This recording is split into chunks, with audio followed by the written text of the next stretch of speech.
ابو بکر صدیق رضی اللہ تعالیٰ نے فرمایا کبھی دیکھو جو شخص محمد صلی اللہ علیہ وسلم کی پرستش کرتا تھا، جو کوئی شخص نبی کریم صلی اللہ علیہ وسلم کی پوجا کرتا تھا، وہ جان لے کہ نبی کریم صلی اللہ علیہ وسلم کا وصال ہو چکا ہے، اور جو اللہ کی عبادت کرتا تھا وہ سمجھ لے کہ اللہ وحدہ لا شریک ہے، وہ ہمیشہ سے ہے اور ہمیشہ رہے گا، اور اللہ کو کبھی موت نہیں آئے گی۔ انا بشر مثلکم، کہ میں کہہ دو کہ میں تمہاری طرح ایک بشر ہوں، یوحی الیہ، البتہ مجھ پر وحی آتی ہے، انما الہکم الہ واحد، کہ تمہارا پروردگار، تمہارا معبود وہی معبود برحق ہے، فمن کان یرجو لقاء ربہ، اور تم میں سے جو بھی اپنے پروردگار سے ملنے کی تمنا رکھے، ملنے کی امید رکھے، فلیعمل عملا صالحا، تو چاہیے اس کو یہ کہ وہ عمل نیک کریں، ولا یشرک بعبادۃ ربہ احدا، اور اللہ کی عبادت میں کسی کو شریک نہ کرے۔ تو آپ یقین کریں، میں تو یہ سمجھتا ہوں کہ یہ آیا کریمہ اس قرآن پاک کا نچوڑ ہے، یہ اس قرآن پاک کا کلائمکس ہے، اس قرآن پاک کا نچوڑ ہے، اور اس آیت نے توحید و رسالت کے وہ گل کھلا دیے ہیں کہ جس سے پوری کائنات جو ہے نا وہ معطر ہو۔ یزید ملعون جو تھا، اس کو وہ یہ تو نہیں کہہ رہا تھا حضرت امام حسین رضی اللہ تعالیٰ عنہ سے کہ جی میرے نام کا کلمہ پڑھیں، وہ یہ کہتا تھا کہ کلمہ تمہارے نانے کا ہی ہے، کلمہ تو آپ کے نانا کا ہی ہے، صرف میرے ہاتھ پر بیعت کر لو، میری حکمرانی کو مان لو، مجھے بادشاہ تسلیم کر لو، مجھے خلیفہ تسلیم کر لو۔ جنگ صرف اسی چیز کی تھی، نہیں تو حضرت امام حسین رضی اللہ تعالیٰ عنہ وہ کوئی جنگ کرنے تھوڑے گئے تھے کربلا، ان کو تو خطوط بھیجے گئے تھے اور ان کو بلایا گیا تھا کہ یہ بندہ شرابی کبابی زانی بندہ ہے، اور اس کو جو ہے نا ہم جو ہے نا اس کو خلیفہ تسلیم نہیں کرتے، اور ہم آپ کے ہاتھ پہ بیعت کرتے ہیں، اور وہ انہی خطوط کے بل بوتے پر جو ہے نا وہ وہاں کربلا کی طرف تشریف لے گئے۔ اور پھر اگر ان کی جنگ کی نیت ہوتی تو مجھے بتائیں کہ جنگ میں کیا کوئی بندہ چھوٹے چھوٹے بچے کو 6 ماہ کے بچوں کو اٹھا کے اور اپنے عورتوں کو لے کے جا رہا ہوتا ہے بغیر ہتھیاروں کے اور بغیر اس طرح کے ساز و سامان کے، بغیر فوج کے جو ہے نا وہ جا رہا ہوتا ہے؟ ایسا ہرگز نہیں ہوتا۔ یہ جنگیں جو تھی یہ بھی اسی چیز کی کڑی تھی کہ وہ اس کو خطرہ تھا اپنی حکومت کا، یزید کو خطرہ تھا اپنی حکومت کا کہ اگر امام حسین رضی اللہ تعالیٰ عنہ یہاں اگر لوگوں نے ان کے ہاتھ پر بیعت کر لی تو بس میں تو گیا، میں تو لگ گیا کھٹے۔ تو وہ اسی چیز کی وجہ سے جو ہے نا یہ جنگیں لڑی۔ بہرحال تو یہ عرس اور مزارات، یہ بہشتی دروازے، یہ سجدے اور یہ طواف قبول، یہ صرف شارٹ کٹ ہیں۔ جو جب ہمیں کہا جاتا ہے نا کہ بھئی فلاں بزرگ جو ہے نا اس نے کہہ دیا وہ ہمارا ولی ہے، وہ ہمارا جو ہے نا پیر و مرشد ہے، اور اس نے کہہ دیا کہ جو میرے مریدین ہوں گے ان کو تو میں جو ہے نا بخشوا کے رہوں گا، اور میں اس وقت تک جنت میں داخل نہیں ہوں گا جب تک میں اپنے ایک ایک مرید کو نہ بخشوا لوں۔ بھئی یہ ڈھونگی پیر ہیں یہ سارے معاملات، ایسے کوئی بھی نہیں ہے۔ ہر بندے کو وہاں نبیوں کو اپنی نفسا نفسی پڑی ہوگی، نفسی نفسی نفسی نفسی کر رہے ہوں گے، تو کوئی پیر آپ کو کیا بخشوائے گا؟ وہ تو اپنے آپ کو بخشوا لے تو یہ بہت بڑی بات ہے، وہ کسی کی کیا ذمہ داری لے گا؟ کیا آپ کو نہیں پتا اگر آپ محمد صلی اللہ علیہ وسلم کے ماننے والے ہیں تو محمد صلی اللہ علیہ وسلم نے کیا کہا تھا کہ اے فاطمہ اپنے معاملات کو ٹھیک کر لو، نماز روزہ حج زکوٰۃ یہ چیزیں کرو، اللہ تعالیٰ کے حقوق پورے کرو، حقوق العباد کو پورے کرو، کل قیامت والے دن تم اس وجہ سے نہیں بخشی جاؤ گی کہ تم محمد صلی اللہ علیہ وآلہ وسلم کی بیٹی تھی۔ تو اس دیر کے بعد انہوں نے پوچھا اللہ تعالیٰ سے کہ یا اللہ اتنی دیر کیوں لگ رہی ہے؟ تو اللہ تعالیٰ فرما رہے ہیں کہ بھئی میرے پیارے غوث پاک، یہ دیر اس لیے لگ رہی ہے کہ یہ کہ میں نے اس سسٹم کو ایک نظام کے تحت چلایا ہوا ہے، اور اس بارات کو تو 12 سال ہو گئے، مچھلیاں ان کو گوشت بھی کھا چکی ہیں، ہر چیز جو ہے نا وہ اب ختم ہو چکی ہے، تو اب اس ساری چیزوں کو اکٹھا کرنے میں تھوڑی سی دیر تو لگے گی، اور پھر تھوڑی دیر بعد جو ہے نا وہ بیڑا جو ہے نا وہ ماں اپنے باراتیوں کے وہ بیڑا اس پہ نمودار ہو جاتا ہے دریا میں، اور وہ سارے ہنسی خوشی جو ہے نا وہ آ کے اس کا شکریہ ادا کرتے ہیں، اور گڑیا جو ہے اپنی بارات کو لے کے چلی جاتی ہے۔ مطلب یہ کس طرح کے معاملات ہیں؟ اگر یہ اس طرح کی چیزیں ہم غیر مسلموں کے سامنے پیش کریں تو وہ ہمارے ساتھ ہنسی اور مذاق کا اس کے پاس ہو۔ اب دیکھیں کوئی بندہ 1 میل بھی مجھ سے دور ہو، یا آپ سے 1 میل 2 میل 3 میل کی دوری پر ہو، یا آپ لاہور میں بیٹھے ہیں وہ بندہ فیصل آباد میں ہو، تو یہی مدد، وہ بندہ زندہ بھی ہے، یہی مدد آپ ان سے لے سکتے ہیں؟ کبھی بھی نہیں لے سکتے۔ آپ کا بیٹا ہی سگا بیٹا ہی کیوں نہ ہو، اور آپ بیمار چارپائی پہ پڑے ہوں، آپ لاہور میں، اور آپ کا جو بیٹا جو ہے نا وہ شیخو پورہ میں ہو، اور آپ اسے کہیں کہ بیٹا مجھے یہ گلاس پانی کا پکڑا دو، تو کیا وہ آپ کو پکڑا سکتا ہے؟ نہیں پکڑا سکتا، کیونکہ یہ چیزیں جو ہیں وہ ظاہری اسباب کے طور پر مدد جو ہے وہ اس بندے کے لیے جو پریزنٹ ہے آپ کے پاس، اس وقت جو آپ کے پاس موجود ہے، حاضر ہے، ناظر ہے، وہ بندہ جو ہے نا آپ کا یہ کام کر سکتا ہے۔ جو آپ سے تھوڑا دور ہے وہ آپ کے یہ کام نہیں کر سکتا۔ اب جب تھوڑی دوری کے فاصلے پر ایک زندہ بندہ جو ہے نا روپے پیسے والا آپ کا یہ کام نہیں کر سکتا، خود نہیں کر سکتا، تو آپ اندازہ کر لیں کہ جو بندے مر چکے ہیں، جو لوگ مر چکے ہیں، وہ ہماری کیا مدد کر سکتے ہیں؟ جو ہے نا کوئی ادھر سے نکال کے تو ادھر سے تلواریں نکال رہا ہے، اور ڈھول اور تبلے کی دھال پہ، اور پتہ نہیں کس طرح کا دین پیش کیا جا رہا ہے، ادھر ڈھول ڈھمکا چل رہا ہے تبلے کی دھال پہ، اور کپڑے اتارے ہوئے ننگ بننگے۔ تو آپ مجھے بتائیں کہ دین جو ہے وہ آپ کا ننگ چھپاتا ہے یا آپ کو ننگا کرتا ہے؟ لیکن آپ دیکھ لیں یوٹیوب پہ یہ چیزیں سارے مطلب میں کوئی ایسی بات تو نہیں کر رہا کہ اپنی طرف سے، آپ دیکھ لیں وہ تلواروں کے ساتھ جناب وہ کر رہے ہوتے ہیں اور کہتے ہیں کہ جی یہ جو ہے نا یہ نقصان دہ جو چیزیں ہوتی ہیں وہ بھی ان کو نقصان نہیں پہنچے گی. یہ تو سارے مداریوں والے کام ہے. کرتب بہت مداری بھی بہت سارے کرتب دکھاتے ہیں. آپ یوٹیوب کا نکالیں اس طرح بہت سارے جو ہے نا وہ چینلز کھلے ہوئے ہیں جو آپ کو یہ جادو ٹونا کر کے اور یہ جادو کے طور پہ یہ نظر بندی ہوتی ہے ایکچولی اور کچھ بھی نہیں ہوتا تو وہ کر رہے ہوتے ہیں. اور انہی لوگوں کو اگر ایک گولی لگ جائے تو یہ جو ہے نا دوسری دفعہ سانس بھی نہیں لے سکتے. اور یہ کرتب کر کے دکھا رہے ہو تو لوگوں کو پاگل بنا رہے ہوتے ہیں کہ جناب یہ دین کے نام پہ جو ہے نا انہوں نے کوئی عجیب سا دین کو جو ہے نا اس میں کوئی ایسی ملاوٹیں کر دی ہیں اور دین کو جو ہے نا خراب خلط ملط کر کے جو ہے نا عوام کے سامنے پیش کر رہے ہیں. کون سے صحابی نے کون سے نبی نے یہ چیزیں کر کے دکھائی ہیں؟ یہ کرتب یہ مداریوں والے کرتب کس نبی نے کیے ہیں اور کس صحابی نے کیے؟ کہ صحابہ سے بڑھ کے بھی کوئی ولی ہو سکتا ہے. انہیں اس کو قبر میں اتار دیا گیا اور منو مٹی اس کے اوپر ڈال دی گئی. اس کے ساتھ ہی وہ جو ہے نا وہ آپ کا مشکل کشا بن گیا, آپ کا دستگیر بن گیا, اور اس نے جو ہے نا آپ کی مشکلیں حل کرنی شروع کر دیں اور آپ کی عبادت, آپ کی جو ہے نا منتیں پوری کرنا شروع کر دیں. کتنی جاہلیت والی بات ہے کہ وہی وہ بندہ بدلا تو نہیں نا, وہی بندہ تھا نا جو آپ کے سامنے تھا, آپ کے سامنے عبادت اور ریاضت کیا کرتا تھا, آپ کے سامنے سب کچھ کیا کرتا تھا, آپ ہی نے وہ ساری اس کی مدد کی, آپ اس کے مددگار رہے, وہ آپ کا محتاج رہا, اس مدد میں وہ آپ کا محتاج رہا اور قبر تک لے جانے تک وہ آپ کا محتاج رہا. اور جیسے ہی آپ نے اس کو قبر میں ڈال دیا, منو مٹی اس کے اوپر ڈال دی, اس کے ساتھ ہی جناب اس کی قبر پکی ہو گئی, اس پہ مزار بن گیا اور وہ مشکل کشا بھی بن گیا اور وہ آپ کا مددگار بھی بن گیا اور وہ آپ کی منتیں ماننے والا بھی بن گیا. یار بڑی جہالت والی بڑی عجیب و غریب بات ہے. اعوذ باللہ من الشیطان الرجیم, بسم اللہ الرحمن الرحیم. اللہم صلی علی محمد النبی الامی وعلی آلہ وسلم تسلیما. قل انما انا بشر مثلکم یوحی الی انما الہکم الہ واحد فمن کان یرجو لقاء ربہ فلیعمل عملا صالحا ولا یشرک بعبادتہ ربہ احدا. صدق اللہ العظیم. ناظرین, سب سے پہلے تو میں معذرت خواہ ہوں کہ چند دنوں تک میں اپنی ویڈیو ریکارڈ نہیں کروا سکا, اور اس کی وجہ یہ تھی کہ کچھ گھریلو کچھ ایسی مصروفیات تھی کہ جس کی وجہ سے میں جو ہے نا اپنی ویڈیو ریکارڈ نہیں کروا سکا, تو اس کے لیے میں معذرت خواہ ہوں. آئندہ کوشش کریں گے کہ تواتر کے ساتھ جو ہے یہ ویڈیو جو ہے نا ریکارڈ ہوتی رہیں, تاکہ یہ ہمارا جو یہ سیشن چل رہا ہے سیرت النبی کا, اور اس میں جو اس وقت ہم بات کر رہے ہیں یعنی کہ توحید و رسالت پر, تو اس کو جو ہے نا اچھی طریقے سے کمپلیٹ کر لیا جائے. امید ہے کہ آج کے سیشن میں ہم اس کو تو کمپلیٹ کر لیں گے توحید و رسالت کو, اور اس کے بعد جو ہے ہم پراپر طریقے سے سیرت النبی کے اس موضوع کو لے کے چلیں گے. تو سب سے پہلے یہ جو آیہ کریمہ میں نے تلاوت کی ہے, قل انما انا بشر مثلکم, قل کہہ دو. اب کون کہہ رہا ہے؟ یعنی اللہ تعالیٰ فرما رہا ہے. کس سے؟ نبی کریم صلی اللہ علیہ وآلہ وسلم سے. یعنی کہ اللہ تعالیٰ نبی کریم صلی اللہ علیہ وسلم کی زبانی یہ کہلوا رہا ہے کہ تم کہہ دو انما انا بشر مثلکم, کہ میں تمہاری ہی طرح ایک بشر ہوں. دیکھیں, یہ جب ہم توحید و رسالت پہ بات کر رہے ہیں تو ہمیں سمجھ لینا چاہیے کہ نبی کریم صلی اللہ علیہ وآلہ وسلم جو ہے, جس طرح کے بہت زیادہ مشہور ہیں کہ نبی کریم صلی اللہ علیہ وسلم نور ہیں, یا کوئی کس کیٹیگری میں ان کو رکھ لے, یا کس کیٹیگری میں رکھ رہا ہے, اور جو متشابہات ہیں ان کے پیچھے بھاگ رہے ہیں لوگ. مطلب قرآن پاک کے متشابہات کے پیچھے بھاگ رہے ہوتے ہیں, اور جو واضح آیات ہیں ان پہ غور نہیں کر رہے ہوتے. تو یہ بالکل ایک واضح آیت ہے کہ اللہ تعالیٰ فرما رہا ہے انما, قل کہہ دو اے نبی صلی اللہ علیہ وآلہ وسلم, انما انا بشر مثلکم, کہ میں تمہاری ہی طرف ایک بشر ہوں, تمہاری ہی مثل ایک بشر ہوں, ایک انسان ہوں. اور کیوں کہہ رہا ہے؟ کیونکہ نبی کریم صلی اللہ علیہ وآلہ وسلم جو ہیں ان کی ساری زندگی اسی طرح ہی گزری ہے جس طرح کے عام انسان جس طرح کی زندگی گزار رہے ہوتے ہیں, یا عرب کے دستور کے مطابق جس طرح بھی معاملات تھے.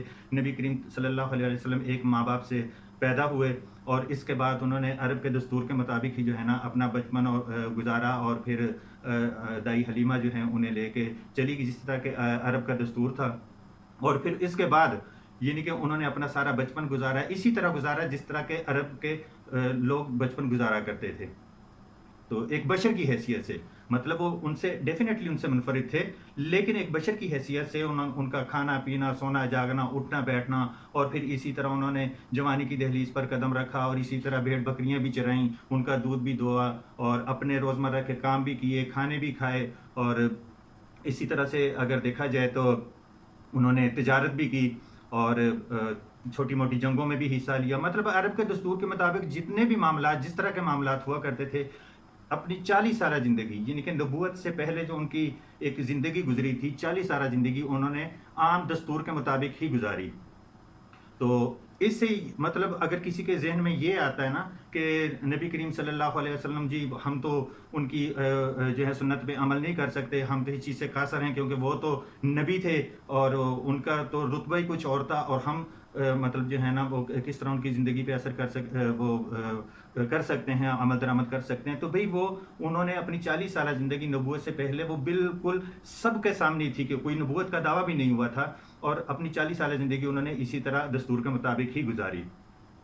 اور پھر دیکھیں کہ اس میں حضرت ابوبکر صدیق رضی اللہ تعالیٰ عنہ کا قول دیکھیں کہ جس وقت نبی کریم صلی اللہ علیہ وسلم کا اس دنیا سے وصال ہوتا ہے، وہ اس دنیا سے پردہ پوشی کر جاتے ہیں یا ان کا انتقال ہو جاتا ہے، تو بہت سارے صحابہ یعنی کہ غم سے نڈھال ہو گئے، اور مطلب وہ عجیب و غریب قسم کی حرکتیں بھی کرنے لگے، مطلب غم کے مارے جو ہے نا، جس طرح ہمارے کے پیارے آج کوئی فوت ہو جاتا ہے تو ہمارا کیا حال ہو جاتا ہے، تو اسی طرح صحابہ کرام رضی اللہ تعالیٰ علیہم اجمعین وہ جو اپنے ماں باپ جو ہے نبی کریم صلی اللہ علیہ وسلم پہ فدا کرنے والے تھے، تو ان سے کس طرح نبی کریم صلی اللہ علیہ وسلم کا یہ دکھ اور یہ غم اور یہ جدائی برداشت ہو سکتی تھی۔ ایون کہ حضرت عمر رضی اللہ تعالیٰ عنہ کے بارے میں آتا ہے کہ وہ انہوں نے تلوار مطلب نیام سے نکال کے ننگی تلوار لے کے تو مدینہ کی گلیوں میں جو ہے نا وہ چلنے پھرنے لگے، اور انہوں نے کہا کہ خبردار اگر کسی نے یہ کہا کہ محمد صلی اللہ علیہ وسلم جو ہیں وہ وفات پا چکے ہیں تو میں اس کی گردن اڑا دوں گا۔ تو اس سچویشن میں یہ جو اتنی کریٹیکل سچویشن تھی اور غمناک سچویشن تھی، اس کو ہینڈل کرنے کے لیے پھر حضرت ابوبکر صدیق رضی اللہ تعالیٰ عنہ آئے، اور انہوں نے جب یہ سارے معاملات کو دیکھا تو نبی کریم صلی اللہ علیہ وسلم کے پاس آئے، آپ کی پیشانی مبارک پر بوسہ دیا اور فرمایا کہ اللہ تعالیٰ آپ پہ 2 موتیں کبھی اکٹھی نہیں کرے گا، ایک وہ موت تھی جزوی موت تھی جو آپ کے پر آنی تھی اور وہ آ چکی۔ تو اس کے بعد ظاہری بات ہے یہ ایک ایسا غم تھا کہ وہ اس غم میں جو ہے نا وہ نڈھال ہو گئے، رونے لگے، اور پھر وہ باہر چلے گئے سچویشن کو ہینڈل کرنے کے لیے۔ حضرت ابوبکر صدیق رضی اللہ تعالیٰ عنہ باہر چلے گئے، حضرت عمر فاروق رضی اللہ تعالیٰ عنہ کو اپنے پاس بلایا، لیکن وہ نہیں ہے، ان کو بیٹھنے کے لیے کہا لیکن وہ نہیں بیٹھے، وہ اسی طرح جو ہے نا وہ آپے سے باہر اور جو ہے نا اس طرح کے وہ لگا رہے تھے کہ کبھی کوئی کسی بندے نے بھی اس طرح کی بات کی تو جو ہے نا میں اس کا سر قلم کر دوں گا۔ اس کے بعد جب حضرت ابوبکر صدیق رضی اللہ تعالیٰ عنہ نے لوگوں کو دیکھا، لوگوں نے جب دیکھا کہ حضرت ابوبکر صدیق رضی اللہ تعالیٰ عنہ تشریف لا چکے ہیں، تو سارے آپ کے گرد جمع ہو گئے۔ تو حضرت ابوبکر صدیق رضی اللہ تعالیٰ نے فرمایا کہ بھئی دیکھو، جو شخص محمد صلی اللہ علیہ وسلم کی پرستش کرتا تھا، جو کوئی شخص نبی کریم صلی اللہ علیہ وسلم کی پوجا کرتا تھا، وہ جان لے کہ نبی کریم صلی اللہ علیہ وسلم کا وصال ہو چکا ہے، اور جو اللہ کی عبادت کرتا تھا وہ سمجھ لے کہ اللہ وحدہ لا شریک ہے، وہ ہمیشہ سے ہے اور ہمیشہ رہے گا، اور اللہ کو کبھی موت نہیں آئے گی۔ اس کے بعد انہوں نے قرآن پاک کی ایک سورہ کریم آل عمران کی 144ویں سورت کے جو آیت ہے وہ تلاوت کی، اور فرمایا کہ اور محمد تو صرف اللہ کے رسول ہیں، ان سے پہلے بھی بہت سارے پیغمبر ہو گزرے ہیں، بھلا یہ اگر مر جائیں یا کسی جنگ میں شہید کر دیے جائیں تو کیا تم الٹے قدم پھر جاؤ گے؟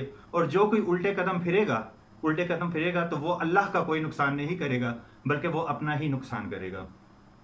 تو یہ وہ سچویشن تھی کہ ڈیفینیٹلی ان کو پتا تھا، حضرت ابوبکر صدیق رضی اللہ تعالیٰ عنہ کو تو اس چیز کا علم تھا کہ اس وقت تو کوئی بھی شخص ایسا نہیں تھا کہ جو محمد صلی اللہ علیہ وسلم کی پوجا کیا کرتا تھا۔ ان کا یہ کہنا یہ بڑی ایک فصاحت اور بلاغت والی بات تھی، اور میرے خیال سے وہ باتیں جو تھی وہ صرف اس وقت تک کے لیے نہیں تھی، آج ہمارے لیے بھی ہیں۔ تو آج جو لوگ یہ ماننے کے لیے تیار ہی نہیں ہے کہ نبی کریم صلی اللہ علیہ وسلم وفات پا چکے ہیں، یا وہ جو ہے نا ابھی تک وہ حاضر اور ناظر ہیں اور وہ آتے جاتے ہیں، تو اس طرح کے فرسودہ معاملات جو ہیں نا اس کو ختم کرنے کے لیے، اس کو قلع کما کرنے کے لیے جو ہے نا انہوں نے یہ بات کی تھی کہ جو کوئی محمد صلی اللہ علیہ وسلم کی پوجا کرتا ہے وہ جان لے کہ محمد صلی اللہ علیہ وسلم کا انتقال ہو چکا ہے۔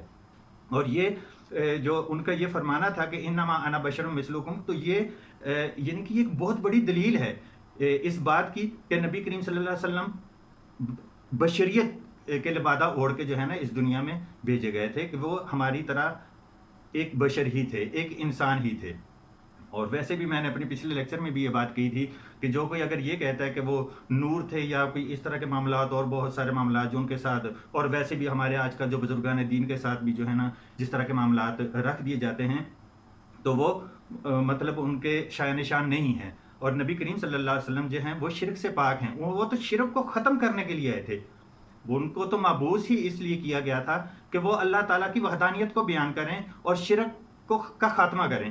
تو پھر وہ بھلا کس طرح جو ہے نا وہ ایسی کوئی بات کر سکتے تھے؟ تو اللہ تعالیٰ کیا فرمائے؟ قل کہہ دو انما انا بشر مثلکم، کہ میں تمہاری ہی طرح ایک بشر ہوں، ایک انسان ہوں. اب آگے چلیں. یوحا الیہ، البتہ مجھ پر وہی نازل ہوتی ہے.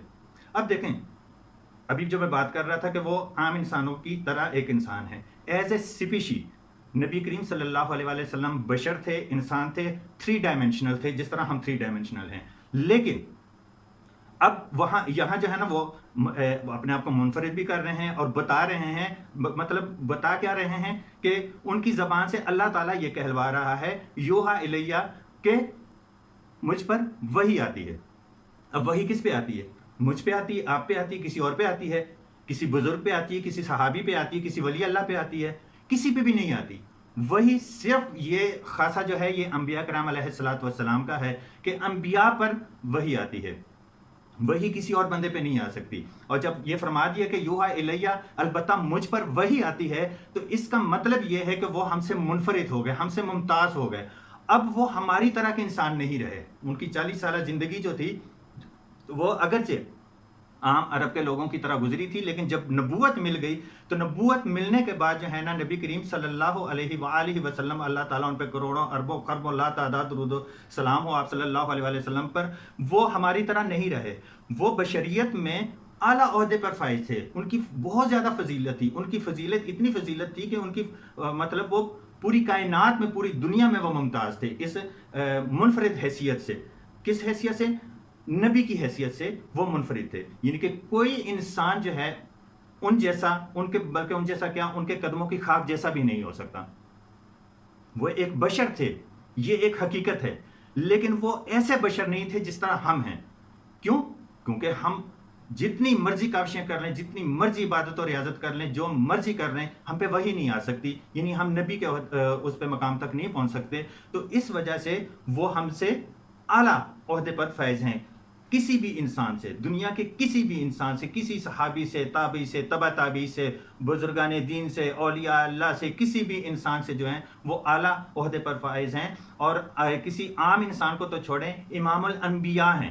نبی کریم صلی اللہ علیہ وآلہ وسلم امام الانبیاء ہیں، یعنی کہ وہ نبیوں کے بھی امام ہیں. کوئی نبی بھی ان کی طرح نہیں ہو سکتا.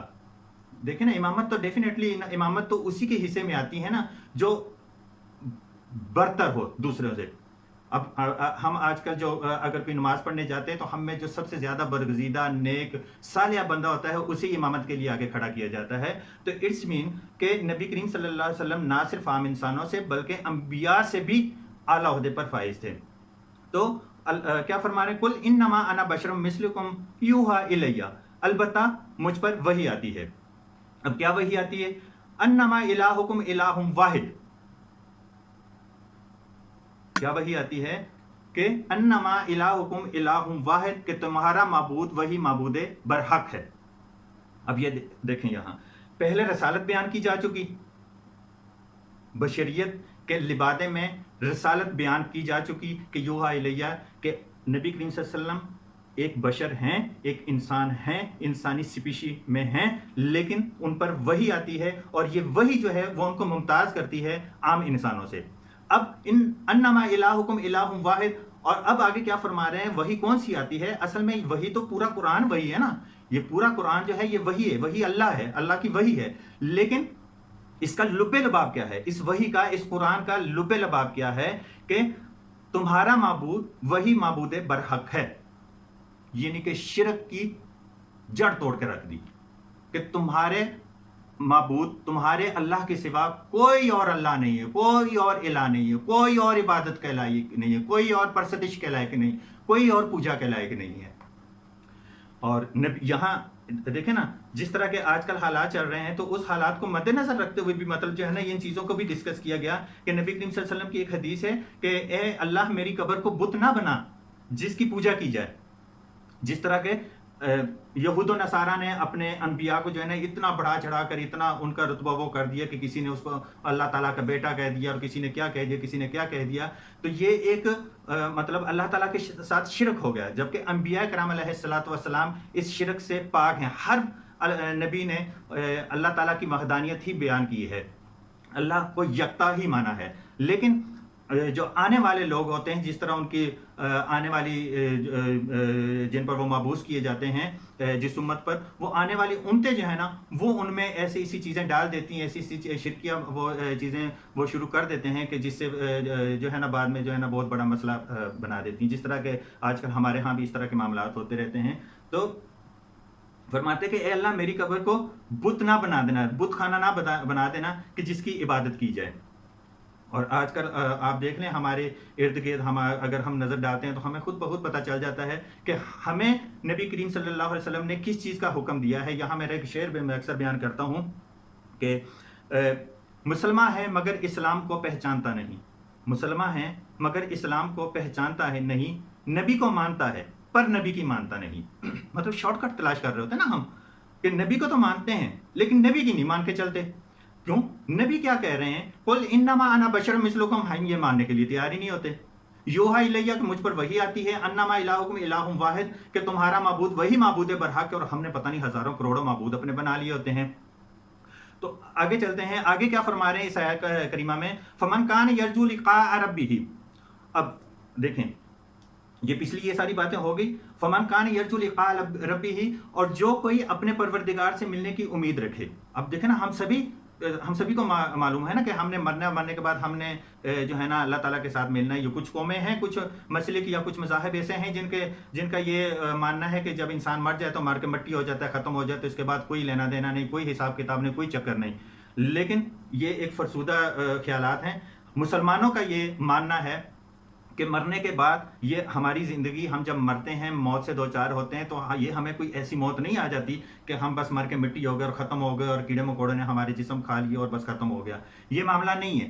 میں پہلے بھی اپنے پہلے لیکچرز میں بھی کہہ دیتا ہوں کہ یہ ایک جزوی موت ہوتی ہے، انسان پر جو آتی ہے یہ ایک جزوی موت ہوتی ہے، اور یہ صرف ایک انتقال ہوتا ہے، یعنی کہ کسی انسان کا ایک ڈائمنشن سے دوسری ڈائمنشن میں وہ منتقل ہو رہا ہوتا ہے. ہم اپنے اس وجود سے، اس دنیا سے جہاں ہمارے یہ سارے معاملات چل رہے ہوتے ہیں، اس دنیا سے ہم جو ہے نا منتقل ہو جاتے ہیں ایک اور دنیا میں جو برزخی دنیا ہوتی ہے، قبر کی دنیا ہوتی ہے، جہاں برزخ کے معاملات ہوتے ہیں. ہم اس دنیا سے کٹ چکے ہوتے ہیں، کیونکہ برزخ کا مطلب ہوتا ہے پردہ، اور جب پردہ گر جاتا ہے تو پردے کے جو اس سائڈ پہ ہوتا ہے یا دیوار کے جو اس سائڈ پہ ہوتا ہے اس کا پھر تعلق اس سائڈ والوں کے ساتھ نہیں رہتا. ٹھیک ہے نا؟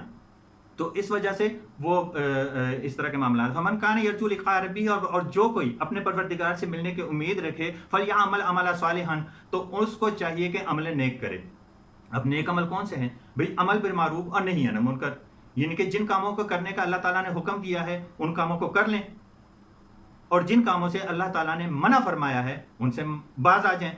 اللہ تعالیٰ کے احکامات کو بجا لیں، اور اس کی عبادات جس طرح نماز، روزہ، حج، زکوٰۃ اور یہ ساری چیزیں جو ہیں یہ حقوق اللہ ہیں. حقوق اللہ کو پورا کریں، پابندی کے ساتھ اس کو پورا کرتے رہیں. اور حقوق العباد، جو بندوں پر حقوق ہیں اس کو اچھے طریقے سے جو ہے نا وہ معاملات کو حل کرنے کی کوشش کریں، تاکہ آپ کی زبان سے اور آپ کے ہاتھ سے دوسرے مسلمان محفوظ رہ سکیں.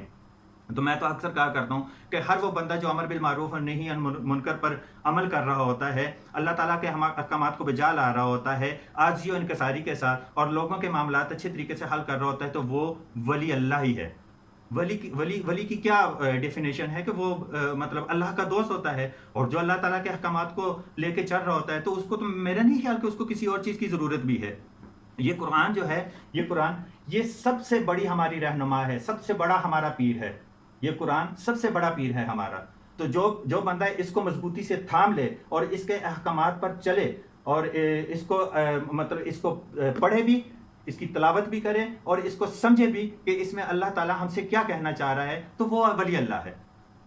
وہ ولی اللہ ہے، وہ خود سے ہی ایک ولی اللہ ہے.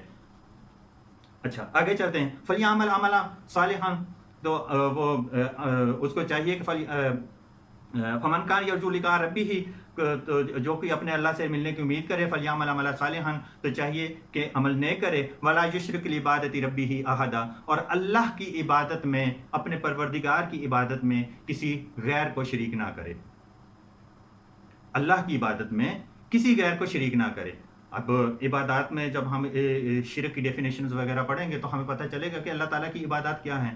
تو اس آیا کریمہ کو اگر تھوڑا سا دیکھا جائے تو آپ اندازہ کریں کہ اس میں میں تو اکثر کہا کرتا ہوں کہ یہ آیا کریمہ جو ہے یہ قرآن پاک کا کلائمیکس ہے، قرآن پاک کا کلائمیکس ہے، اور یہ سمجھ لیں کہ یہ تفسیر ہے اشہد اللہ الہ الا اللہ وحدہ لا شریک لہ واشہد ان محمدا عبدہ ورسولہ، کہ اللہ کے سوا میں شہادت دیتا ہوں کہ اللہ کے سوا کوئی بھی عبادت کے لائق نہیں، وہ اکیلا ہے، اس کا کوئی شریک نہیں، اور میں گواہی دیتا ہوں کہ محمد صلی اللہ علیہ وآلہ وسلم اللہ کے بندے اور اس کے رسول ہیں۔ اس میں بھی اس کلمہ یہ جو کلمہ پڑھ کے ہم دین اسلام میں داخل ہوتے ہیں، اس کلمہ کا بھی یہی مقصد ہے، یعنی کہ توحید و رسالت، یعنی کہ توحید، سب سے پہلے توحید، اللہ تعالیٰ کی توحید بیان کرنا کہ اللہ تعالیٰ ہر طرح کے شرک سے پاک ہے، اور پھر یہ اقرار کر لینا کہ محمد صلی اللہ علیہ وسلم اللہ کے بندے اور اس کے رسول ہیں۔ اور یہ آیا کریمہ یہ بھی ہمیں یہ بتا رہی ہے، کھول کے بتا رہی ہے کہ قل انما انا بشر مثلکم، کہ میں کہہ دو کہ میں تمہاری طرح ایک بشر ہوں، یوحی الیہ، البتہ مجھ پر وحی آتی ہے، انما الہکم الہ واحد، کہ تمہارا پروردگار، تمہارا معبود وہی معبود برحق ہے، فمن کان یرجو لقاء ربہ، اور تم میں سے جو بھی اپنے پروردگار سے ملنے کی تمنا رکھے، ملنے کی امید رکھے، فلیعمل عملا صالحا، تو چاہیے اس کو یہ کہ وہ عمل نیک کریں، ولا یشرک بعبادۃ ربہ احدا، اور اللہ کی عبادت میں کسی کو شریک نہ کرے۔ تو آپ یقین کریں، میں تو یہ سمجھتا ہوں کہ یہ آیا کریمہ اس قرآن پاک کا نچوڑ ہے، یہ اس قرآن پاک کا کلائمیکس ہے، اس قرآن پاک کا نچوڑ ہے، اور اس آیت نے توحید و رسالت کے وہ گل کھلا دیے ہیں کہ جس سے پوری کائنات جو ہے نا وہ معطر ہو گئی ہے۔ تو اللہ تعالیٰ ہمیں اس پر عمل کرنے کی توفیق عطا فرمائے، اور ہمیں اس شرک وغیرہ سے اور یہ جو شرکیہ کام ہے اس سے ہمیں بچنے کی توفیق عطا فرمائے۔ تو شرک کی تعریف، اب ہم نے یہ تو دیکھ لیا کہ توحید کیا ہے اور رسالت کیا ہے۔ توحید و رسالت پہ تو ہم نے اس آیا کریمہ میں ہی بات کر لی۔ اب ہم یہ دیکھتے ہیں کہ آخر یہ شرک ہے کیا چیز۔ تو بھی شرک جو ہے وہ اس کے لغوی معنی ہے کہ اپنے کام میں یا اپنے حصے میں کسی غیر کو، کسی دوسرے کو شریک کر لینا، جس طرح ہم اپنی عام زندگی میں کرتے ہیں۔ اپنی عام زندگی میں آپ دیکھ لیں ہم کیا کر رہے ہوتے ہیں کہ کسی کے پاس ایکسپیرینس ہوتا ہے تو اس کے پاس یعنی کہ اس کے پاس نہیں ہوتا، روپے پیسے نہیں ہوتے، اور بعض اوقات ایسے لوگ بھی ہوتے ہیں جن کے پاس انویسٹمنٹ تو بہت زیادہ ہوتی ہے لیکن ان کے پاس ایکسپیرینس نہیں ہوتا۔ تو ہوتا یہ ہے، ہماری زندگی کی مثال لینے کے، ہوتا یہ ہے کہ جب کسی کے پاس ایکسپیرینس ہوتا ہے لیکن اس کے پاس انویسٹ کرنے کے لیے کچھ نہیں ہوتا، تو وہ کسی ایسے سلیپر پارٹنر کو دیکھ رہا ہوتا ہے کہ کوئی بندہ آ کے میرے ساتھ انویسٹ کر دے تاکہ میں اپنے اس کام کو آگے لے کے چلا سکوں۔ اور یا کسی کے پاس انویسٹمنٹ ہے تو وہ کسی ایسے کی تلاش میں ہوتا ہے کہ میں کوئی ایسا بندہ اپنے ساتھ ملا لوں جس کو اس کام کا تجربہ ہو، اس کا ایکسپیرینس رکھتا ہو، تاکہ میں اس کام کو آگے لے کے چلا جاؤں۔ اور بعض اوقات ایسے بھی ہوتا ہے کہ کوئی کچھ بھی نہیں ہوتا، ایکسپیرینس بھی ہوتا ہے، انویسٹمنٹ بھی ہوتی ہے، لیکن اپنے اس بزنس کو، اپنے اس کاروبار کو وسیع کرنے کے لیے جو ہے نا اپنے دوسرے پارٹنرز جو ہے نا وہ تلاش کیے جاتے ہیں، جس طرح بینکنگ میں اور اس طرح کی یہ دوسری ملٹی نیشنل کمپنیوں میں اور یہ بہت ساری کمپنیوں میں اس طرح کے معاملات ہوتے ہیں کہ وہ اپنے ساتھ جو ہے نا دوسروں کو شریک کر لیتے ہیں۔ تو یعنی کہ اپنے کام میں اور اپنے حصے میں کسی دوسرے کو شریک کر لینا۔ اور شرکت اسی وقت کی جاتی ہے جب انسان عاجز آ جاتا ہے، جب انسان کہ جو ہے نا وہ قوت جواب دے جاتی ہے کہ اب یہاں جا کے میرا اینڈ ہو گیا، یہاں اگر میرے ساتھ کوئی دوسرا پارٹنر نہ ملے تو پھر میں آگے نہیں چل سکتا۔ بھی مجبوری کی حالت میں ہی انسان پارٹنر بناتا ہے نا۔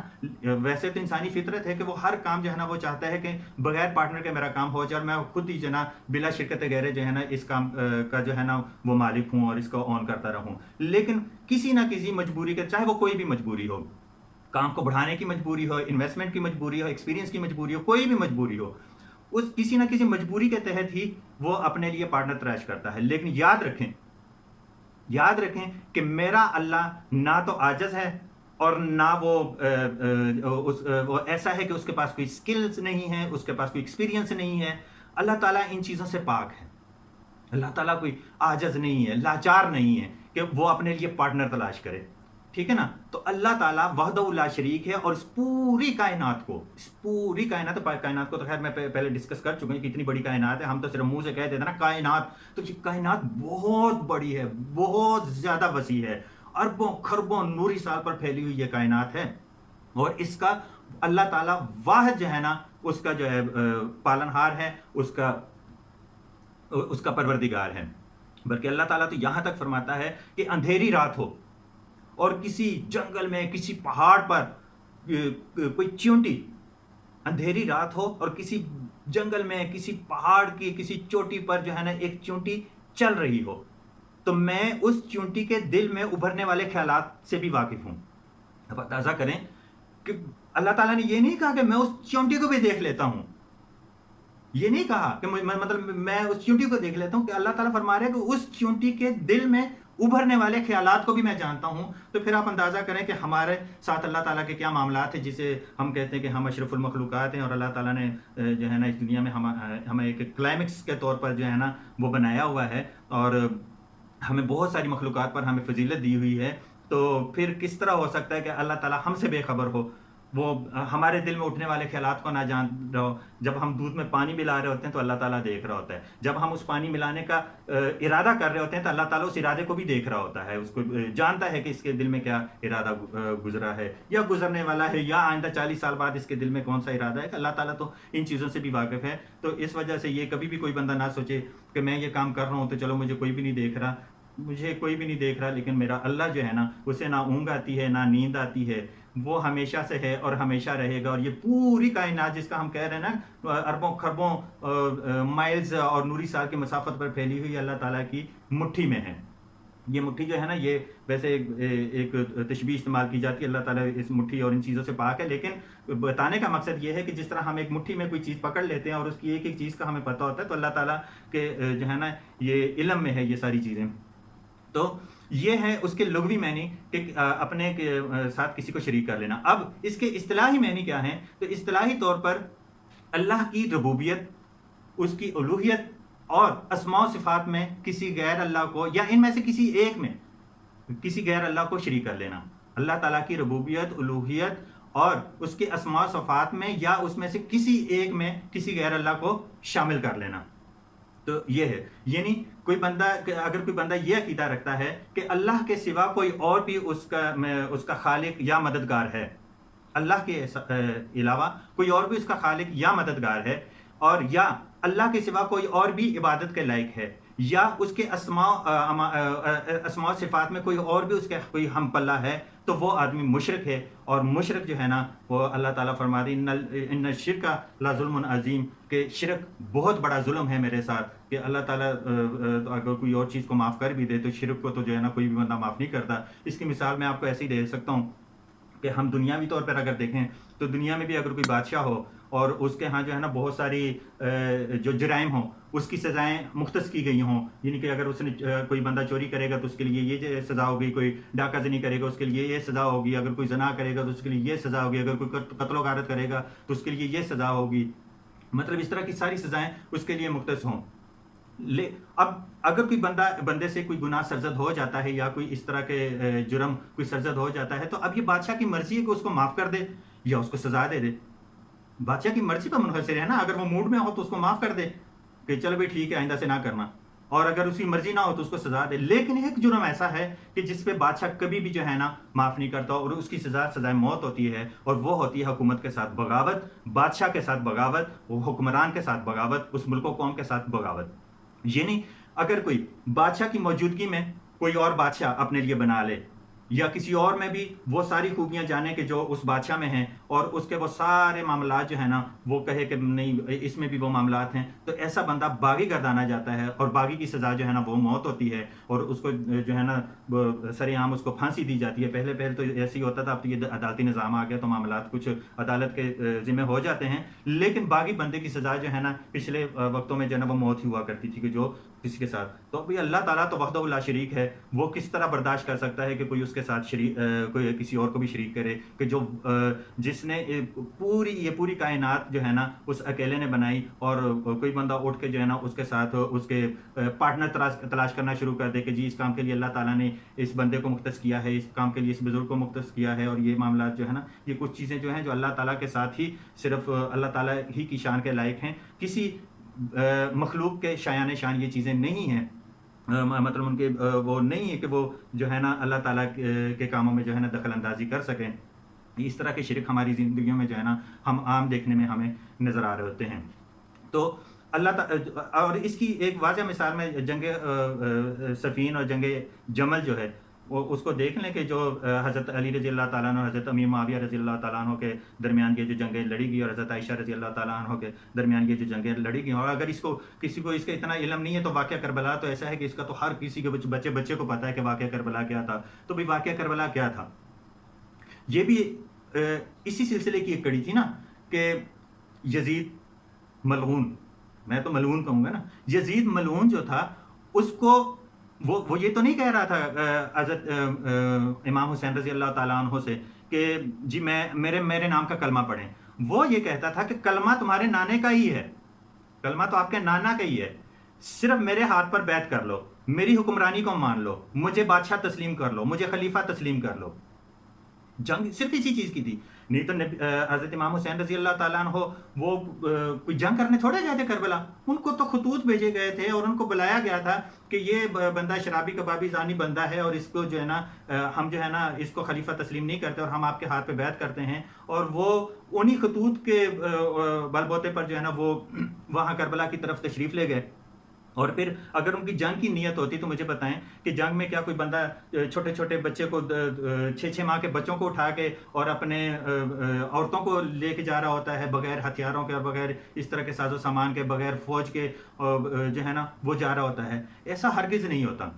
یہ جنگیں جو تھی یہ بھی اسی چیز کی کڑی تھی کہ وہ اس کو خطرہ تھا اپنی حکومت کا، یزید کو خطرہ تھا اپنی حکومت کا کہ اگر امام حسین رضی اللہ تعالیٰ عنہ یہاں آ گئے اور لوگوں نے ان کے ہاتھ پر بیعت کر لی تو بس میں تو گیا، میں تو لگ گیا کھڈے. تو وہ اسی چیز کی وجہ سے جو ہے نا یہ جنگیں لڑی گئی. تو اب دیکھیں بات شرک کی ہو رہی ہے، تو اگر ہم اپنی روزمرہ زندگی پر بھی نظر ڈالتے ہیں تو ہمیں اپنے ارد گرد کتنی ہی اس طرح کی چیزیں جو ہے نا وہ نظر آ رہی ہوتی ہیں. مطلب یہ عرس، میلے، مزارات، یہ بہشتی دروازے، یہ سجدے اور طواف قبور، یہ شرک نہیں تو اور کیا ہیں؟ مطلب یہ کیا ہے؟ اس کے علاوہ یہ کیا ہے؟ اس کیا چیز ہے؟ میلے کیا چیز ہے؟ آپ لوگوں کو نہیں پتا، مطلب مجھے بتانے کی بھی کیا ضرورت ہے؟ آپ لوگوں کو نہیں پتا میلوں پہ کیا ہو رہا ہوتا ہے؟ کیا ڈھول ڈھمکے بج رہے ہوتے ہیں، کیا وہ چرسیں اور پتہ نہیں بوٹیاں اور کیا کیا چیزیں جو ہے نا وہ گوٹے لگ رہے ہوتے ہیں، رگڑی جاتی ہیں، اور کس طرح کے معاملات جو ہے نا وہ کیے جاتے ہیں کہ لوگ ننگے پاؤں جو ہے نا وہ چادریں لے کے تو وہ جا رہے ہوتے ہیں، مزارات پہ جا رہے ہوتے ہیں. اور یہ میں تو خیر میرے ساتھ تو پریکٹیکل، میں نے آپ کو بتایا کہ میں مطلب آج سے کوئی 5-6 سال پیچھے اگر چلے جائیں تو میں بھی یہ کٹر قسم کا بریلوی ہی تھا. میں مطلب یہ نہیں کہہ رہا کہ بریلوی کوئی اللہ معافی دے کہ وہ کوئی ایسا مسلک ہے کہ اس میں ایسی بات نہیں ہے، لیکن اس میں بہت ساری چیزیں ایسی ان کے ساتھ جو ہے نا وہ کنیکٹ کر دی گئی ہیں کہ جو شرکیہ کام ہو رہے ہیں. تو میں بھی اسی طرح چادروں کے ساتھ جاتا رہا ہوں، اور ہم جب ایک جگہ پہ ہمارا جا کے اسٹے ہوا اور وہاں جب ظہر کی اذان شروع ہو گئی تو وہ میں نے اپنے ساتھی سے کہا یار چلو یہ نماز پڑھنے، تو انہوں نے کہا کہ یہ تو ہماری نماز ہی تو ہے، اور یہ کیا ہے؟ یہ جو ہم جا رہے ہیں یہ چادر لے کے یہ ہماری نماز سے بڑھ کے ہے. تو میں نے کہا بھی نماز تو میرے نبی پہ معاف نہیں ہوئی تو ہم پہ کہاں ہو گئی؟ میں تو خیر وہاں سے واپس آ گیا. پھر اس کے بعد یہ تو خیر بچپن کی بات ہے، لیکن میں اس طرح کے معاملات میں رہا ہوں. اور میں کوئی ایسی بات نہیں کر رہا کہ یہ بات جو کوئی ڈھکی چھپی ہو. ہمارے روز آئے دن جو ہے نا کسی نہ کسی مزار پہ میلے لگ رہے ہوتے ہیں، اور آپ جا کے وہاں حال دیکھ لیں عورتوں کا اور مردوں کا اور بچوں کا، اور وہاں یہ جو بھی شرکیہ کام ہو رہے ہوتے ہیں تو اس کی دیواروں تک کو جو ہے نا چوما جاتا ہے، وہاں صفائیاں کی جاتی ہیں، وہاں چادریں چڑھائی جاتی ہیں، اور وہاں اس کے نام پہ جو ہے نا بہت زیادہ وہ لنگر وغیرہ کے انتظامات. اور یہ ہمارے علماء کو بھی اس چیز کے ہوش کے ناخن لینے چاہیے کہ وہ ان چیزوں کو جو ہے نا وہ ڈسکس کریں اور اس کا جو پیور طریقہ ہے نا وہ ان کو بتائیں. ویسے تو خیر میں تو مزارات کے خلاف ہوں، کیونکہ نبی کریم صلی اللہ علیہ وسلم بھی اس کے خلاف تھے کہ اس کو جو ہے نا یعنی کہ میری قبر کو جو ہے نا میلے ڈھیلے اور اس طرح کے جو ہے نا میلے ڈھیلوں کی جو ہے نا وہ جگہ نہ بنا لینا. تو پھر آپ بعد میں آنے والے جو ہے نا کس بات کی مولی ہیں. بہرحال تو یہ عرس اور مزارات، یہ بہشتی دروازے، یہ سجدے اور یہ طواف قبول، یہ صرف شارٹ کٹ ہیں. جو ہم جب ہمیں کہا جاتا ہے نا کہ بھئی فلاں بزرگ جو ہے نا اس نے کہہ دیا وہ ہمارا ولی ہے، وہ ہمارا جو ہے نا پیر و مرشد ہے، اور اس نے کہہ دیا کہ جو میرے مریدین ہوں گے ان کو تو میں جو ہے نا بخشوا کے رہوں گا، اور میں اس وقت تک جنت میں داخل نہیں ہوں گا جب تک میں اپنے ایک ایک مرید کو نہ بخشوا لوں. بھئی یہ ڈھونگی پیر ہیں سارے، یہ سارے معاملات ایسے کوئی بھی نہیں ہے. ہر بندے کو وہاں نبیوں کو اپنی نفسا نفسی پڑی ہوگی، نفسی نفسی نفسی نفسی کر رہے ہوں گے. تو کوئی پیر آپ کو کیا بخشوائے گا؟ وہ تو اپنے آپ کو بخشوا لے تو یہ بہت بڑی بات ہے. وہ کسی کی کیا ذمہ داری لے گا؟ کہ آپ کو نہیں پتا اگر آپ محمد صلی اللہ علیہ وسلم کے ماننے والے ہیں تو محمد صلی اللہ علیہ وسلم نے کیا کہا تھا کہ اے فاطمہ اپنے معاملات کو ٹھیک کر لو، نماز روزہ حج زکوٰۃ یہ چیزیں کرو، اللہ تعالیٰ کے حقوق پورے کرو، حقوق العباد کو پورے کرو. کل قیامت والے دن تم اس وجہ سے نہیں بخشی جاؤ گی کہ تم محمد صلی اللہ علیہ وآلہ وسلم کی بیٹی تھی. تو اس سے بڑھ کے کہ وہ تو جنتی عورتوں کی سردار تھی حضرت فاطمہ رضی اللہ تعالیٰ عنہا، اللہ تعالیٰ ان پہ کروڑوں رحمت و برکتیں نازل فرمائیں. وہ تو جنتی عورتوں کی سردار تھی. انہیں یہ کہنا کس لیے تھا؟ ایکچولی یہ ہمیں سنانے کے لیے تھا، ہمیں بتانے کے لیے تھا کہ کوئی بھی بندہ جو ہے نا کسی حسب اور نسب کی وجہ سے نہیں بخشا جائے گا. ہر بندے کو اپنے معاملات ٹھیک کرنے ہوں گے تو ہی بخشا جائے گا. تو کوئی بھی تو بھی میرا جو کام ہے میں تو وہ آپ تک پہنچا رہا ہوں کہ کوئی بابا، کوئی پیر، کوئی ولی آپ کو جو ہے نا اگر کوئی گارنٹی دے رہا ہے آپ کو بخشوانے کی، آپ کو شارٹ کٹ بتا رہا ہے تو وہ غلط بات کر رہا ہے، بالکل غلط بات کر رہا ہے. وہ آپ کو نماز، روزے اور دین کے احکامات سے صرف دور کر رہا ہے. کوئی بندہ کسی کو نہیں بخشوا سکتا. یہ اللہ تعالیٰ کا اذن ہے. اللہ تعالیٰ جس کو یہ اذن دیں گے، جس کو کے حصے میں جو ہے نا یہ فضیلت آئے گی، وہ اور جس کے لیے آئے گی صرف وہی وہ بندہ اسی بخشوا سکتا ہے. ادروائز یہ کوئی ایسے معاملات نہیں ہیں جس طرح کے بتائے جاتے ہیں. اب تھوڑی دیر کے لیے ہم دیکھ لیں کہ نبی کی کیا تعریف ہے. تو بھی نبی جو ہیں، نبی اللہ تعالیٰ کے چنے، انبیاء جو ہیں وہ اللہ تعالیٰ کے چنے ہوئے بندے ہوتے ہیں. کوئی صحابی، کوئی تابعی، کوئی تبع تابعی اور کوئی ولی، کوئی بزرگ جو ہے نا وہ اپنی کاوشوں سے، اپنی عبادت اور ریاضت سے جو ہے نا نبی کے عہدے پہ نہیں پہنچ سکتا، بلکہ وہ صحابی کے عہدے تک نہیں پہنچ سکتا. کیونکہ صحابی جو ہے نا وہ اس کی میں ابھی ڈیفینیشن بتا دیتا ہوں. لیکن انبیاء جو ہیں وہ اللہ تعالیٰ کے چنے ہوئے بندے ہوتے ہیں. یہ صرف اللہ تعالیٰ ہی جانتا ہے کہ کس بندے کو نبی بنانا ہے اور کس کس کو بنا دیا گیا، اور جو بن گئے وہ بن گئے بس. اب نبوت کا سلسلہ ختم ہو چکا ہے، وہ دروازہ بند ہو چکا ہے. نبی کریم صلی اللہ علیہ وسلم کی بعثت کے ساتھ ہی یہ دروازہ کلوز ہو چکا ہے، پکا بند ہو چکا ہے. اس میں اب جو ہے نا وہ نبی کریم صلی اللہ علیہ وسلم کی حدیث میں نا کہ ایک اینٹ باقی تھی، وہ اینٹ میری وجہ سے پوری ہو گئی، اب کوئی نبی نہیں آئے گا. تو نبی کی تعریف یہ ہے کہ یہ بندے اپنی کاوشوں سے نبی نہیں بنتے، بلکہ یہ اللہ تعالیٰ کے چنے ہوئے بندے ہوتے ہیں. اس کے بعد صحابی آ جاتے ہیں. تو صحابی اس بندے کو کہتے ہیں جس نے ایمان کی حالت میں کسی نبی، اپنے نبی کا دیدار کیا ہو. یہ جس طرح کا ہم امت محمدی ہیں صلی اللہ علیہ وآلہ وسلم. تو جس بندے نے اپنی ایمان کی حالت میں اپنے نبی صلی اللہ علیہ وآلہ وسلم کا دیدار کیا، محمد صلی اللہ علیہ وآلہ وسلم کا دیدار کیا، لیکن شرط پھر میں کہہ رہا ہوں ایمان کی حالت میں، تو وہ صحابی ہے. اس کے علاوہ کوئی صحابی نہیں. ابو جہل نے بھی نبی کریم صلی اللہ علیہ وسلم کا دور دیکھا، اس میں گزرا، لیکن وہ صحابی نہیں، ہم انہیں صحابی نہیں کہہ سکتے. صحابی کی ڈیفینیشن یہ ہے کہ جو ایمان کی حالت میں نبی صلی اللہ علیہ وسلم کا دیدار کر لے. اب تابعی کون ہے؟ تو تابعی کی ڈیفینیشن یہ ہے کہ جو ایمان کی حالت میں کسی صحابی کا دیدار کر لے، اس کی صحبت اختیار کر لے. اور تبع تابعی کی ڈیفینیشن یہ ہے کہ جو ایمان کی حالت میں کسی تابعی کی صحبت اختیار کر لے یا اسے ایمان کی حالت میں دیکھ لے. اب یہ یہاں آ کے یہ سلسلہ بھی ختم، تابعین، تبع تابعین پر آ کے یہ سلسلہ بھی ختم. اب آ جاتا ہے بزرگان دین اولیاء، جس کو ہم کہتے ہیں. آج کل ہم نے تصوف کی ایک رٹ لگائی ہوتی ہے، بہرحال یہ ایک علیحدہ معاملہ ہے، کسی دن اس پہ بھی بحث کریں گے. تو ولی کی تعریف یہ ہے. ولی کیا ہوتا ہے؟ ولی کی تعریف یہ ہے کہ ولی اپنی کاوش سے بن سکتا ہے. یہ بندے اپنی کاوش سے کچھ نہیں بن سکتے تھے، خاص طور پر انبیاء. لیکن اب تبع تابعین پہ آ کے یہ دروازہ بھی بند ہو گیا. اب آگے اولیاء. تو ولی ہر بندہ بن سکتا ہے، ہر وہ بندہ جو اللہ تعالیٰ کے احکامات کی بجا آوری کرے، امر بالمعروف اور نہی عن المنکر کا جو ہے نا وہ پابند ہو، اللہ تعالیٰ کی عبادت اور ریاضت کرے، اس کا احکامات کو بجا لائے، تو ہر وہ بندہ جو ہے وہ ولی اللہ بن سکتا ہے. وہ ولی اللہ ہی ہے، بلکہ ٹھیک ہے نا، وہ ولی اللہ ہی ہے. تو یہ تھی ان کی تعریف. اب لوگ کہتے ہیں کہ جی مدد، آپ کہتے ہیں جی کہ مدد جو ہے نا وہ تو اللہ کے سوا کسی سے نہیں مانگنی چاہیے، انبیاء سے بھی نہیں مانگنی چاہیے، اور یہ نہیں کرنا چاہیے. دیکھیں بات کو بگاڑنے کی ضرورت نہیں ہوتی.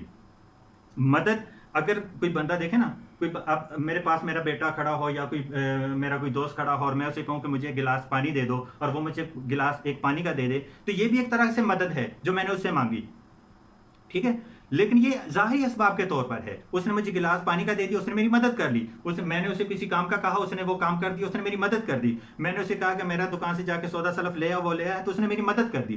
یہ ظاہری اسباب کے طور پر ہے اور یہ زندہ لوگوں کے لیے ہے جس دنیا میں زندہ ہے. لیکن میں ایک بار اب کہتے ہیں جی پھر اگر زندہ لوگ وہ مدد کر سکتے ہیں تو پھر جس طرح حضرت غوث پاک رضی اللہ غوث پاک رحمۃ اللہ علیہ کے بارے میں بتایا جاتا ہے کہ جی وہ کوئی مائی تھی اور وہ 12 سال جو ہے نا اس کے بیٹے کی بارات جو ہے وہ پانی میں، دریا میں، سمندر میں غرق ہو گئی.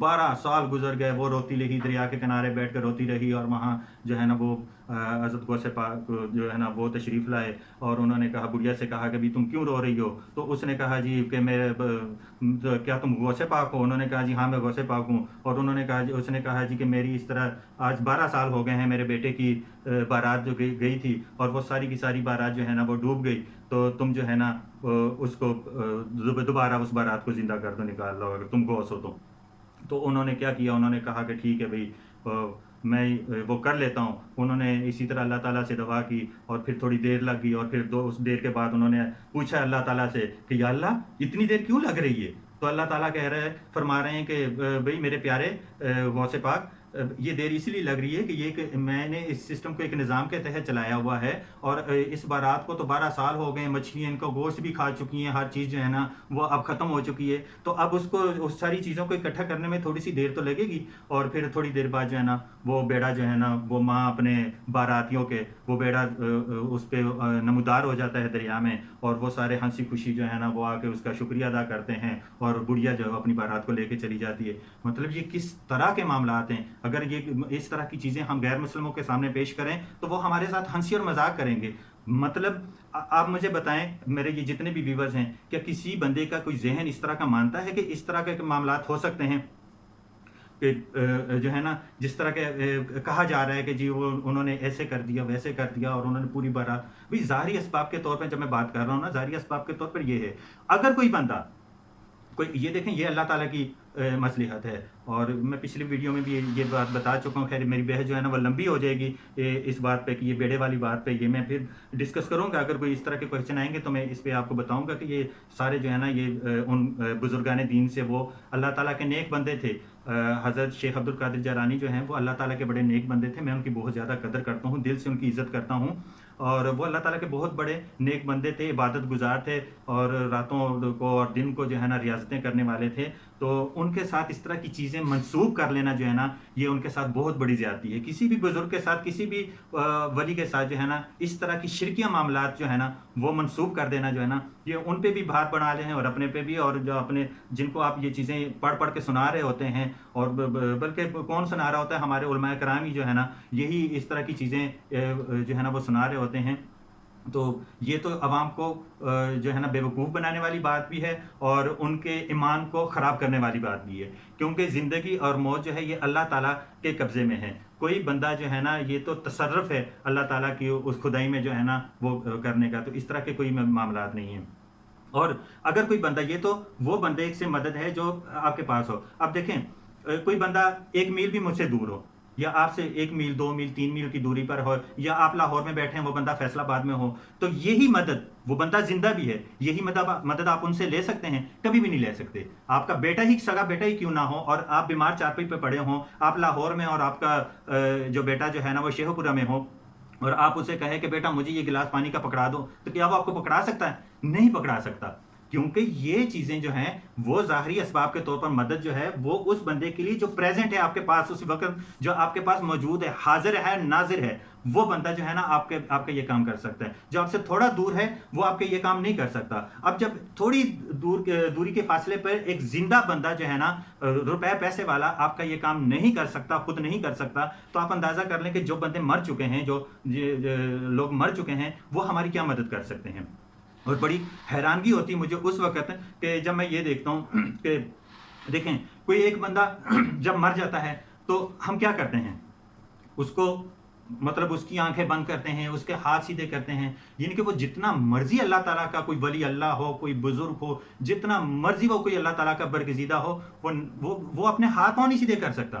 اس کے ہاتھ پاؤں کون سیدھا کرتا ہے؟ آپ لوگ سیدھا کر رہے ہوتے ہیں جو زندہ ہیں، وہ اس کے ہاتھ پاؤں سیدھے کرتے ہیں. اس کے بعد کیا کرتے ہیں؟ اس کے کپڑے اتارتے ہیں، پھاڑ کے اتارتے ہیں، اور اس کے بعد اس کو غسل دیا جاتا ہے.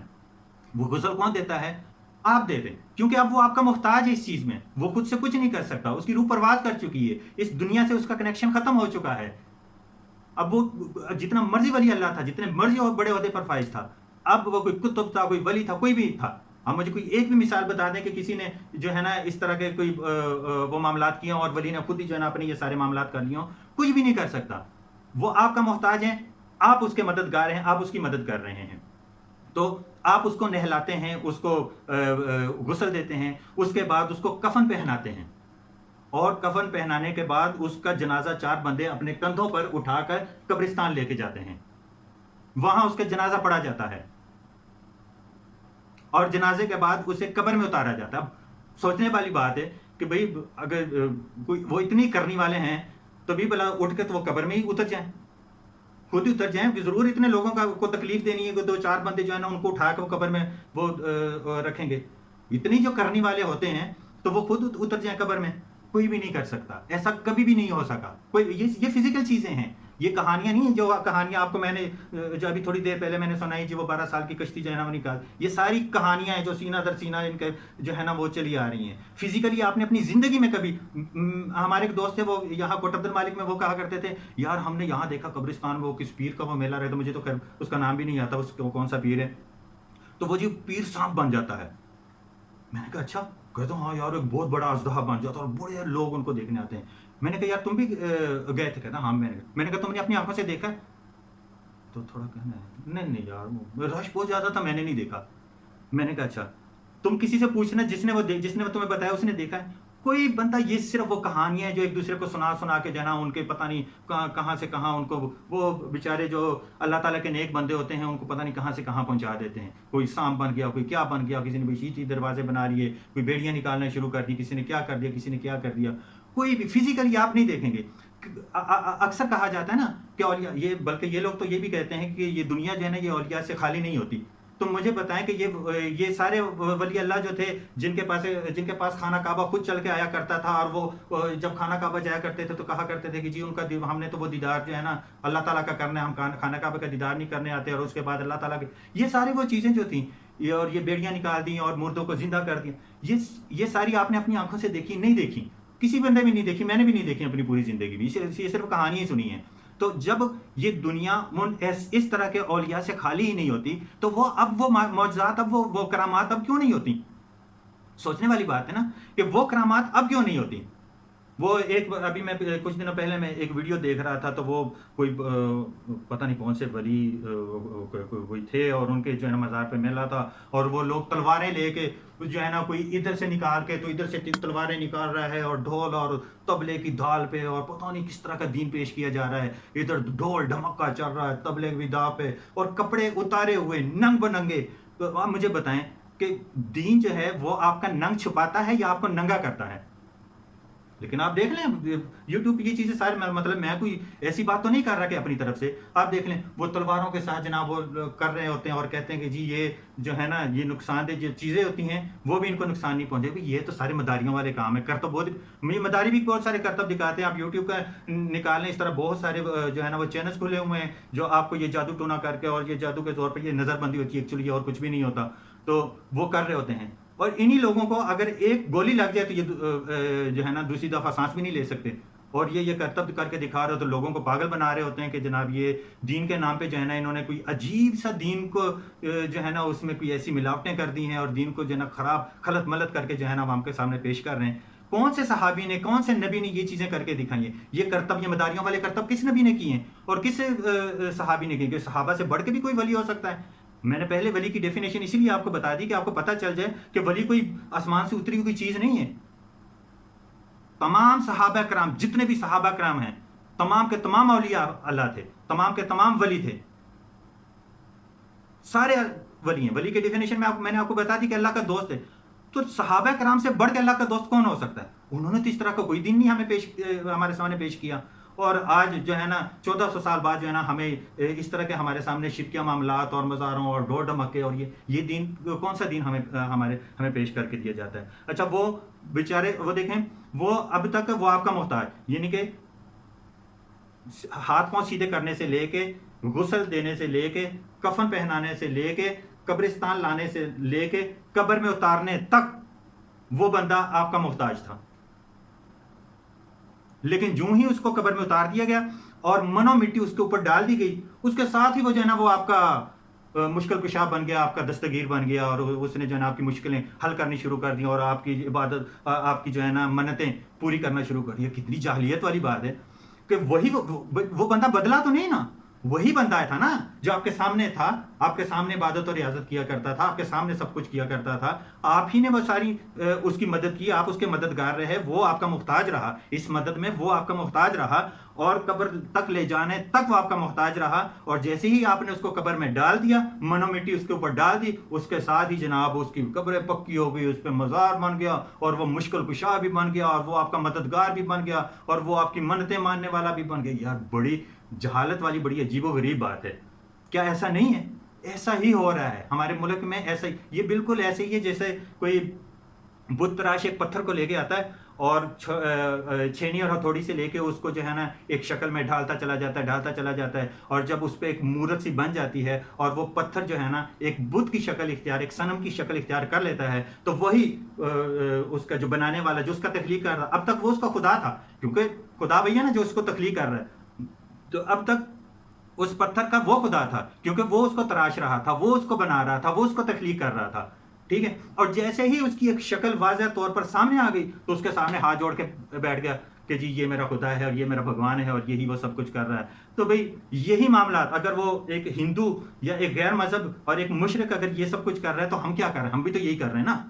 ہم بھی تو ایک جیتے جاگتے انسان جب وہ مر جاتا ہے اس کی ساری مدد کر اس کو تراش کے اس کے بعد قبر میں اتارتے ہیں، اور قبر میں اتارنے کے بعد اس کا جب مزار بن جاتا ہے تو وہ ہمارا مشکل کشا بن جاتا ہے اور ہمارا مددگار بن جاتا ہے. تو میرے بھائیوں اس چیز سے اپنے آپ کو نکالو. شرک بہت بڑا ظلم ہے اللہ تعالیٰ کے ساتھ. اللہ تعالیٰ اور ہر شرک سے پاک ہے. اور نبی انبیاء کرام علیہ السلام جو ہیں وہ ان کی یہ شان نہیں ہے کہ وہ اللہ تعالیٰ کے ساتھ کسی کو شریک کر دے، نہ صحابہ کی، نہ تابعین کی، نہ تبع تابعین کی، اور نہ اولیاء اللہ کی، بزرگان دین کی بھی نہیں. یہ صرف ہماری جہالت ہے کہ ہم کسی چیز کی تصدیق نہیں کر رہے ہوتے.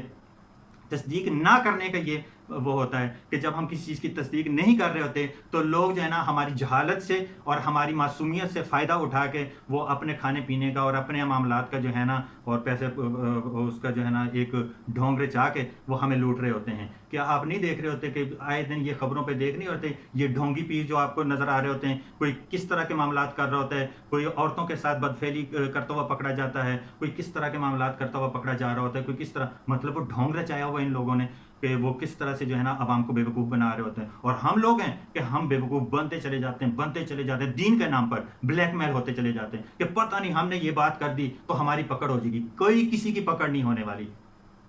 جو بندہ توحید پرست ہے اس کی کبھی کوئی پکڑ نہیں ہونے والی. یہ میری بات یاد رکھیں. اللہ تعالی ہم سب کو جو ہے نا شرک سے بچنے کی توفیق عطا فرمائے. وآخر دعوانا الحمدللہ رب العالمین.